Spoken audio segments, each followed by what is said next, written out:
Bienvenue à toutes et à tous dans ces magazines de sport Sprinters qui démarrent bien sûr par la publication de la liste de 9 candidats provisoires publiés par la commission électorale de la Fédération congolaise de football association, car les élections c'est dans quelques jours au mois de mai. On regarde les différents protagonistes.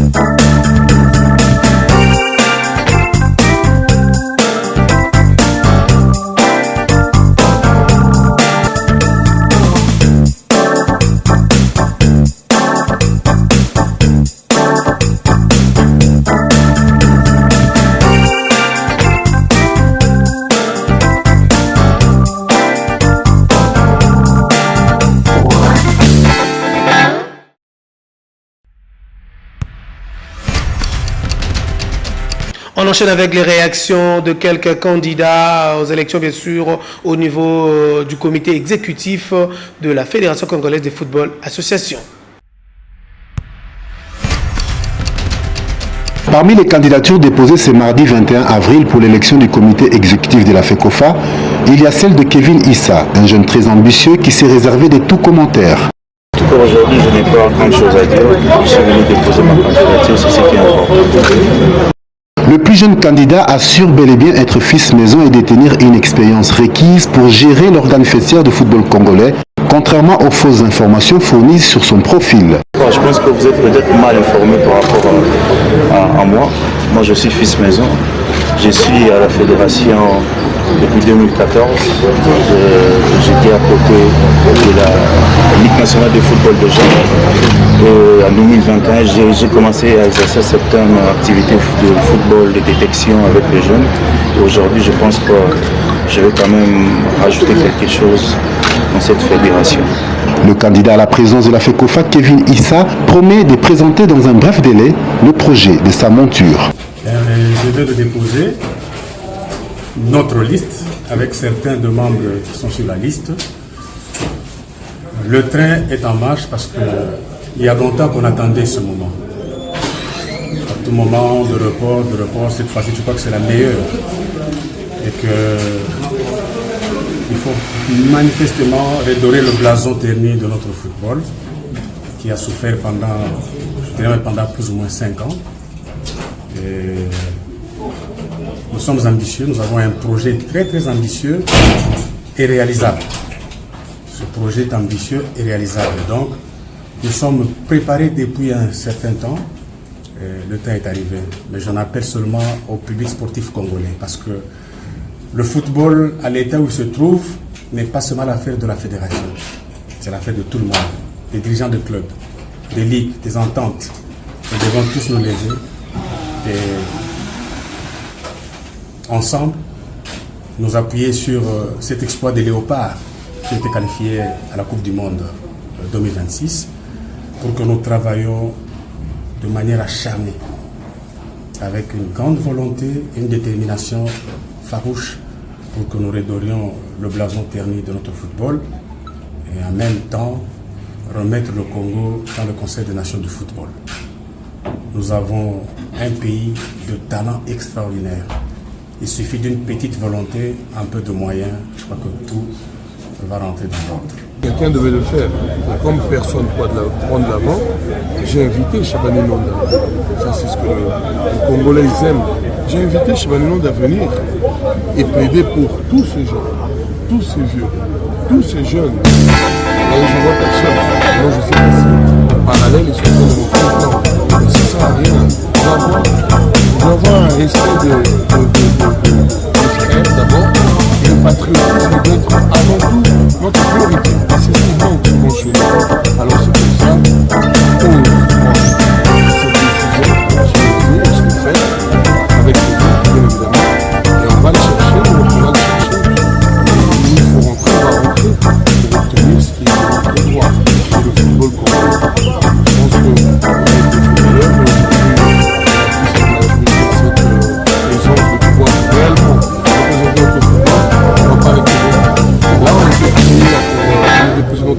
candidature. Ils nous ont dit que ce n'était pas possible. Pourquoi, je n'ai pas compris.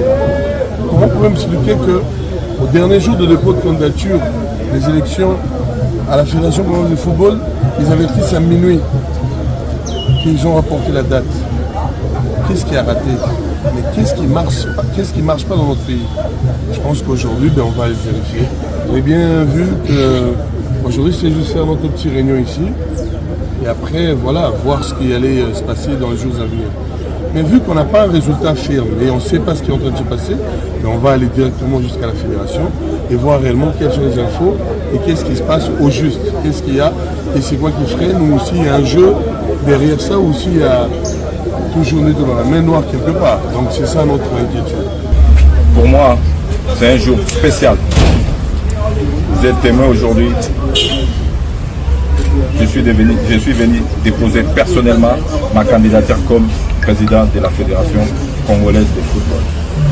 Ici, c'est l'occasion pour moi aussi de féliciter, de remercier le chef, son Excellence, Monsieur le Président de la République, Félix Antoine Tshisekedi, pour son implication personnelle pour notre qualification à la Coupe du Monde après 52 ans d'absence.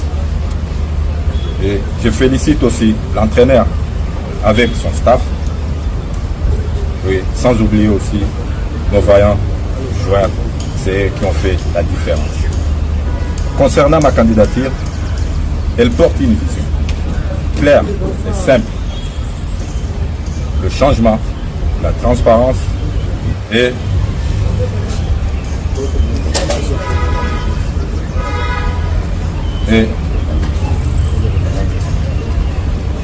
nous avons aussi un projet avec mon équipe ici il y a 3 axes. Il y a le développement du football à la base. Et aussi, nous avons la construction des infrastructures pour soutenir le football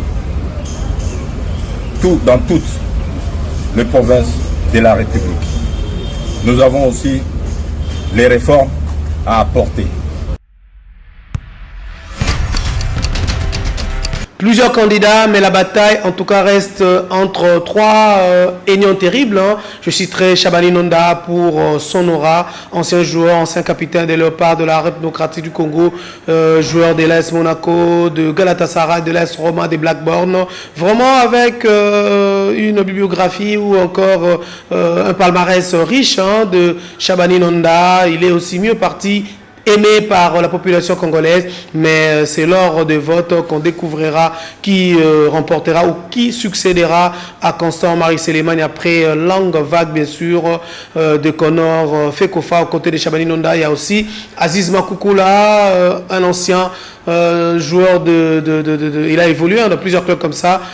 Il a aussi porté le maillot du Portugal. Il voulait aussi se rébiffer un peu pour revenir du côté de la République démocratique du Congo, même s'il n'avait pas eu l'aval des instances internationales. Mais c'est aussi un candidat sérieux qui a le soutien de plusieurs anciens joueurs réunis bien sûr au sein de l'association des anciens joueurs de Darim, de vainqueur de Mazembe, de l'équipe nationale aussi.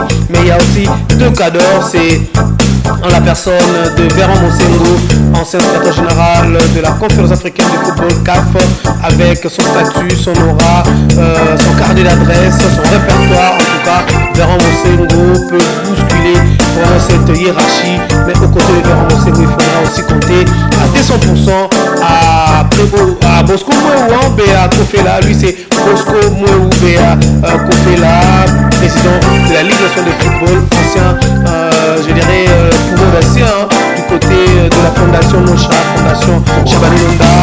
Il est vraiment dans le football, il connaît les problèmes du sport congolais, il connaît les problèmes des clubs, il connaît les problèmes que connaît le championnat national, que ce soit Ligue 1 et Ligue 2. Et s'il faut tout dire, en tout cas, la bataille se jouera entre Chabani Nonda, Bosco Mouéou et Véran Mosengo bien sûr.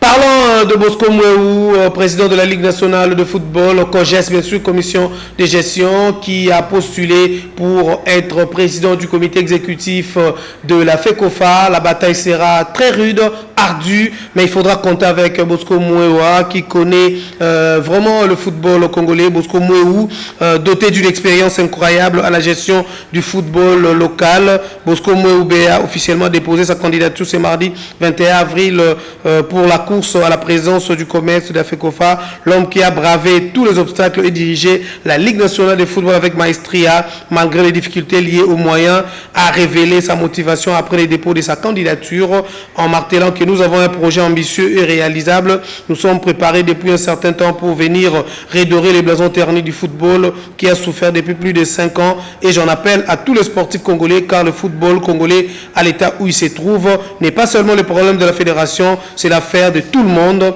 les dirigeants des clubs, des ligues, des ententes. Nous devons nous lever ensemble, nous appuyer sur cet exploit des léopards qui sont qualifiés à la Coupe du Monde pour que nous travaillions avec une grande volonté et redorer les blasons ternis du football congolais, a affirmé Bosco Mouéou, Bosco Mouéou bien sûr, Béa Kofela. Prenons la réaction du bâtonnier Laurent Kalengui à propos toujours des élections du comité exécutif de la FECOFA. Véro Mosengo, c'est un citoyen suisse. Avant de déposer, il doit avoir deux documents. Il doit prouver qu'il ne porte plus la citoyenneté suisse. Et il doit avoir aussi un autre document qui prouve qu'il a recouvré la nationalité congolaise.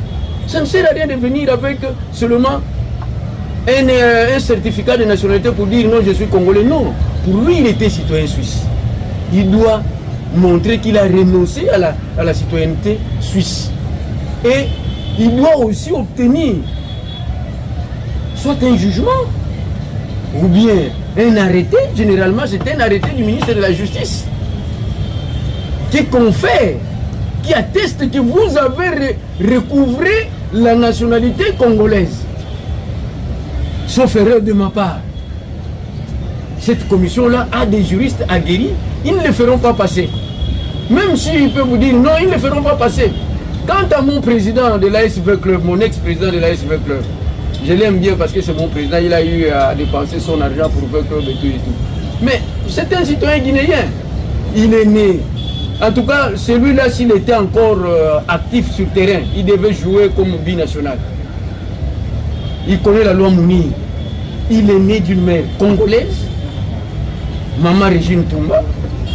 Il a fait l'école secondaire à Boboto. Après avoir décroché son diplôme, il est rentré chez lui. Il a été vice-président de la Fédération guinéenne de football.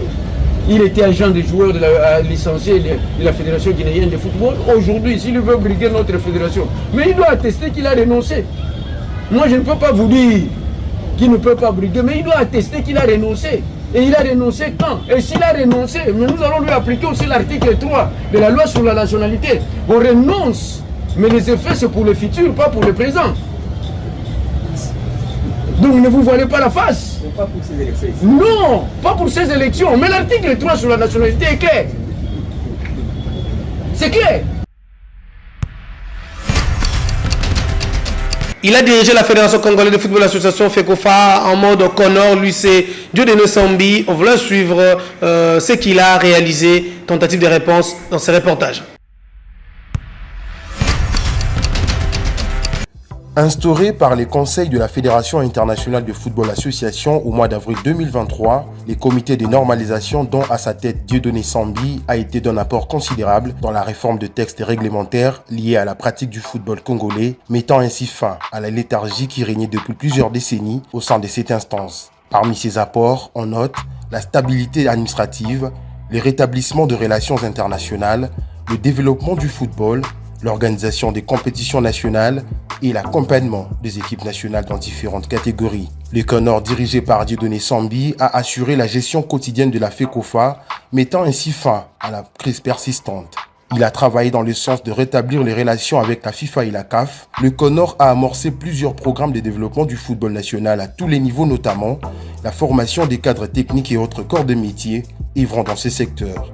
Rétablissant l'ordre et le respect strict de textes régissant la pratique du football en RDC, le CONOR a contribué à l'organisation des compétitions nationales et internationales au pays, ainsi que la qualification des 4 équipes nationales de la RDC des différentes catégories en une seule année dans les phases finales de Coupe d'Afrique des Nations, à savoir les seniors messieurs et dames, le CHAN et le U23. Une première dans l'histoire du football en République démocratique du Congo. Enfin, le comité de normalisation a rendu possible le soutien financier et logistique des équipes nationales, notamment les Léopards, des efforts couronnés par la qualification de la RDC à la prochaine Coupe du Monde FIFA 2026. Le CONOR, dirigé par Dieudonné Sambi, a démontré sa capacité à gérer le football congolais et à atteindre des objectifs cruciaux. Élection au niveau de la FECOFA, comment un candidat peut être élu président? Ça se présente de la manière suivante. À l'approche de l'Assemblée générale élective, élection de la Fédération congolaise de football association FECOFA, il est important de comprendre simplement comment se déroule le vote. Selon le nouveau statut de la FECOFA inspiré de ceux de la Confédération africaine de football CAF, ce sont le délégué présent à l'Assemblée générale qui vote pour élire le président. Au total, 68 délégués participent au vote. Comment sont répartis les délégués? Les 68 votants viennent de plusieurs groupes ou groupements bien sûr. 6 délégués représentent les ligues nationales, 2 par ligue, l'INAFoot, Ligue de football de jeunes et Ligue nationale de football féminin. 22 délégués représentant les 11 ligues provinciales, 2 par ligue. 32 délégués représentent le club répartis ainsi. Ligue 1, 12 clubs. Ligue 2, 4 clubs. Football féminin, 3 clubs. Football de jeunes, 2 clubs. Championnats provinciaux, 11 clubs. 8 délégués viendront bien sûr de groupes liés au football, joueurs, entraîneurs, arbitres, dirigeants et médecins. Combien de voix faut-il pour organiser ces élections? C'est simple, avec 68 votants, cela veut dire qu'il faut au moins 35 voix pour être élu directement. Et si ces personnes n'atteignent pas le nombre, si aucun candidat n'arrive à 35 voix, un deuxième tour sera organisé. Les candidats votent à nouveau jusqu'à ce qu'un d'eux obtienne la majorité. Dans certains cas, à la fin, c'est lui qui a simplement plus de voix que l'autre peut être déclaré vainqueur. Et un vote encadré, on dit bien que ce processus suit les règles de la Fédération internationale de football association et de la Confédération africaine de football pour garantir un vote clair, équitable et transparent. En résumé, chaque voix compte dans cette élection importante pour l'avenir du football congolais à la succession de Constant-Marie Sélémani. On enchaîne avec la réaction de l'expert de l'École nationale des finances, Alain Toum Kolobonté, qui parle de la défense de la République démocratique du Congo pour la prochaine Coupe du Monde 2026. Derrière, c'est solide, très solide, avec des joueurs expérimentés, très talentueux. Soit pour certains les critiques, mais avec un œil de footballeur, soit pour. C'est un joueur qui joue avec son cœur, parfois. Il sait garder son poste, comme on dit, garder son couloir. Donc, la défense n'a pas de souci. S'il faudra améliorer dans cette équipe, ça sera bel et bien en attaque. Un souhait. En tout cas, vive la République démocratique du Congo. Que cette Coupe du Monde ne soit pas, comme on dit, une promenade de santé. Mais plutôt une compétition que nous allons jouer avec armes égales, comme on dit. Ouais. Quelques dédicaces? Mes salutations à tous les apprenants de l'École nationale des finances, à toute ma famille.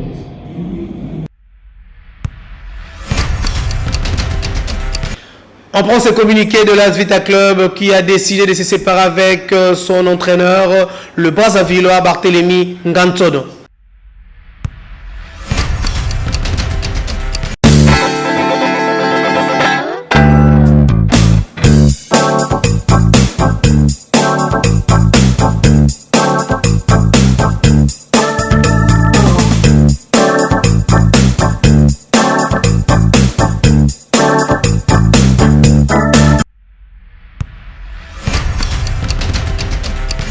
Prenons la conférence d'avant-match de la rencontre Fesserobi contre le tout capable Elima et les résumés de la dite rencontre.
C'est un championnat, ce n'est pas un match éliminatoire, donc on va continuer à jouer, donc nous allons faire l'effort possible pour remonter la pente.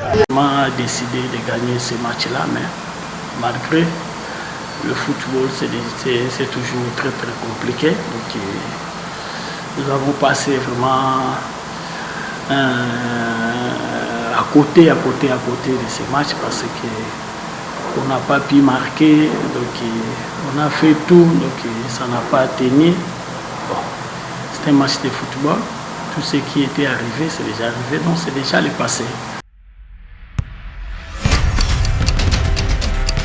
Nous vous laissons suivre à présent la préparation de Volley Club Green Team.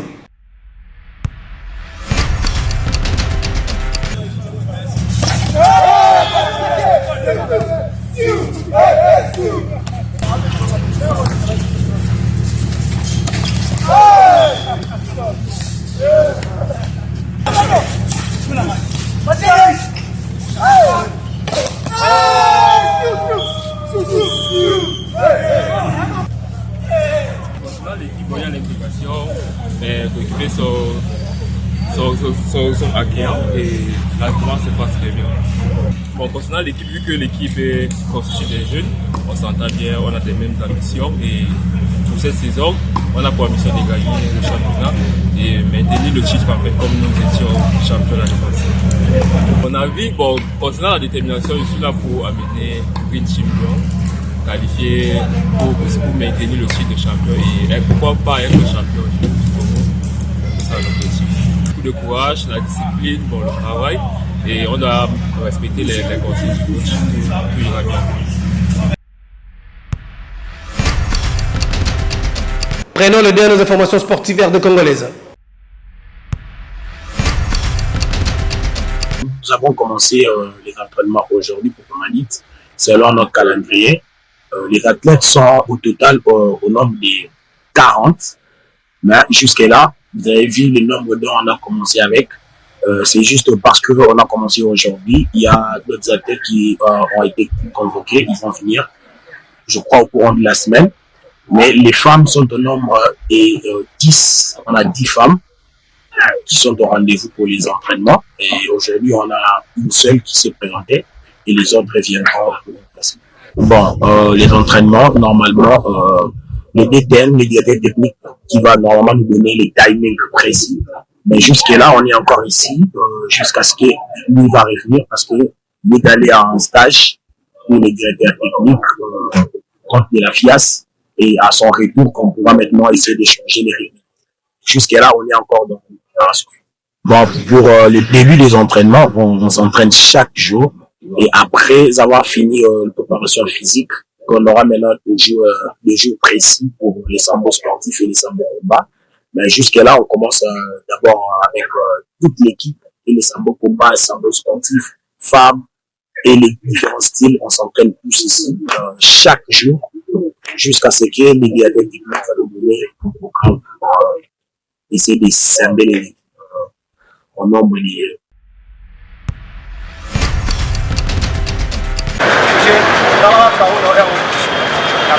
La chaleur est lourde, le rythme est intense au stade Tata Raphaël. Les léopards lutte de la République démocratique du Congo ne lâchent rien. À l'approche du championnat d'Afrique de lutte prévu à Alexandrie en Égypte, chaque séance d'entraînement prend des allures des combats. Ici, pas de place pour l'improvisation. Tout est calculé, répété, corrigé. Sur les tapis, ils sont plus de 25. Jeunes talents et athlètes confirmés, unis par une même ambition, changer des dimensions sur la scène africaine. Car après une participation encourageante l'an dernier, le groupe veut désormais franchir un cap. L'objectif est clair, s'imposer parmi les meilleures nations du continent. Cette fois-ci, je crois que nous remporterons beaucoup plus de médailles puisqu'on est en train d'éliminer tous les bavures techniques. Tous les déchets techniques sont éliminés. Cela aussi dépend de la motivation des athlètes, mais en général, tout se passe bien. Nous irons pour remporter beaucoup plus de médailles qu'avant. Le public se prépare pour nous accueillir, puisque nous reviendrons avec des médailles, avec succès. Et une fédération pleinement engagée. Le président de la Fédération congolaise de lutte, associé Eric Kinzambi, est venu transmettre un message fort. Cette compétition est un tournant. Au-delà des médailles, c'est aussi une étape stratégique à un an d'un grand rendez-vous continental que la République démocratique du Congo s'apprête à accueillir. Les ambitions, c'est aller plus haut. Vous voyez, depuis l'année passée, on a eu 4 médailles d'or. On a eu 17, mais on a eu 4 en or. Mais cette fois, on va travailler pour que nous ayons plus que ce qu'on a eu l'année passée. Parce que vous savez, on nous a attribué l'organisation de la compétition en 2027. Il faut que nous montrions une figure bien relevée. Raison pour laquelle nous amenons aussi beaucoup d'athlètes, parce que les gens comprennent, que nos collègues comprennent qu'ici, la lutte se pratique vraiment. La sélection finale sera dévoilée dans les prochaines heures, mais une chose est déjà certaine, le collectif est prêt, déterminé, concentré. Les léopards avancent avec une seule idée en tête, marquer les esprits et porter haut les couleurs nationales. Alexandrie est en ligne de mire et la République démocratique du Congo compte bien y faire parler sa force. Travail. On voulait simplement communiquer sur le fait que il faut qu'on puisse rappeler à l'opinion publique que les stades souffrent de plusieurs problèmes liés à la sécurité et à l'insalubrité. Premièrement, on avait les soucis par rapport aux sinistrés de l'année passée au mois d'avril par rapport aux inondations où les stades avaient accueilli plus de 6 000 à 7 000 sinistrés qui habitaient sur place au niveau de nos deux gymnases jumelés. Pendant ces temps, le stade a une capacité normale que de 96, comme on dit, 96 toilettes. Essayez un peu de réfléchir, si vous avez plus de 6000 personnes pour 96 toilettes, comment cela va se passer. On avait demandé à l'hôtel de ville, qui était les garants, je dirais, de ces sinistrés en quelque sorte, de nous épauler sur le plan de moyens. Quand on parlait de moyens, on ne parlait pas de moyens financiers, on parlait de moyens en termes d'hommes. Parce que l'hôtel de ville de Kinshasa a beaucoup de cantonniers qui pouvaient au moins passer au stade pour faire l'assainissement, chose qui n'a jamais été prise en compte. L'administration du stade, les gestionnaires du stade, avec la bénédiction du ministre des Sports, Maître Didier Boudimboutoubuanga, nous avons fait le nécessaire pour au moins garder ces stades quand même propres. Mais voilà que les sinistrés sont partis. On a arrangé tant bien que mal les deux gymnases qui ont été, je dirais même, impraticables. Mais nous l'avons rendu quand même praticable pour l'instant avec nos petits moyens. Il est arrivé que la ville de Kinshasa décide de nouveau de venir casser les habitations anarchiques tout autour de l'enclos du stade de Martyrs. On a salué l'initiative, mais sauf que cette initiative devait avoir un projet derrière. Ce n'est pas simplement que vous venez, vous cassez et vous partez. Pendant le temps, ces gens que vous avez cassé leur maison sont encore là. Ils habitent sous des bâches. Ils ont créé encore notre bidonville, je peux dire, sur place. Et les engins de l'hôtel de ville avaient un peu, en quelque sorte, cassé notre clôture. Maintenant, cet espace qui est cassé, qui devait être arrangé.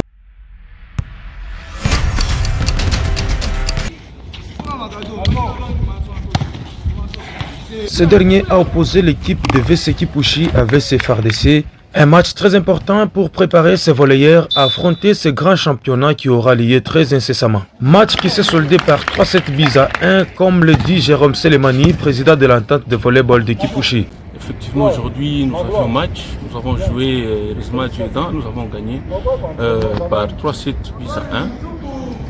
Ou sinon, en même temps, nous sommes en train de préparer l'entente qui va devoir commencer bientôt, ainsi que la Ligue provinciale à Lubumbashi.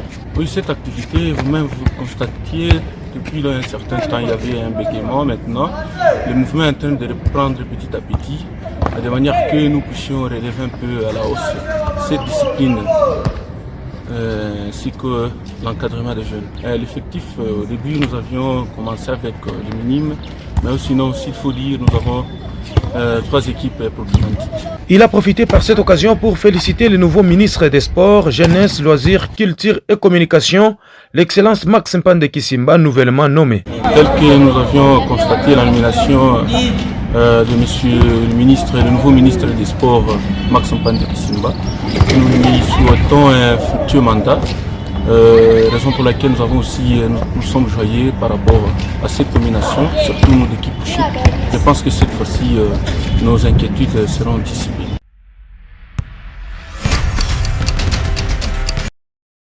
C'est un coup d'arrêt qui a freiné l'élan des New Husky Tambour lors du match au sommet de la 37e journée du championnat de la première division de l'entité Lukumba.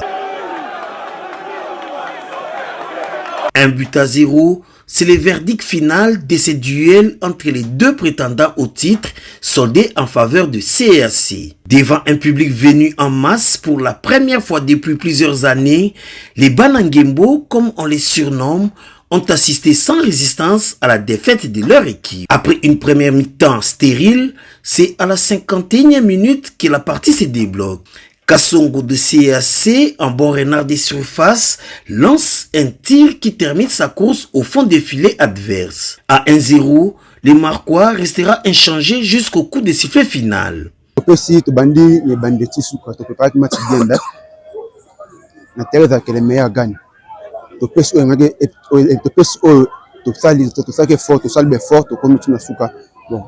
simbité toujours bokasi to raté bango basi raté eza bale osenga ka courage ezala na ba supporter na biso. Cette victoire permet à la formation du CAC de maintenir la pression sur New Iski Tambo qui désormais compte seulement 7 points d'écart entre les deux. Tu prépares bien, mais la carte à terrain, les joueurs continuent d'entraîner à Pesaki, les joueurs qui ont vraiment tout pour appliquer la carte à terrain. On a un Kitambo, on a un soutien à Bino, au moment que les équipe la biso yango objectif to kanaki to mata yango to kende to za la voir bien to za premier malgré to perdre de match à l'élo mais to za toujours premier et 49 points. Le bon le mbaté bo toujours le belé ko soutenir le président comité naie staff technique et les joueurs donc bo ya to simba la po to zo ngapes to za ine peskin. À 4 journées de la fin, New Iski Tambo est seul en tête avec 77 points. Les mardis prochains, il effectuera un déplacement à Badiading face au DC les vainqueurs, tandis que CAC recevra les FC Bayama au terrain de la cour.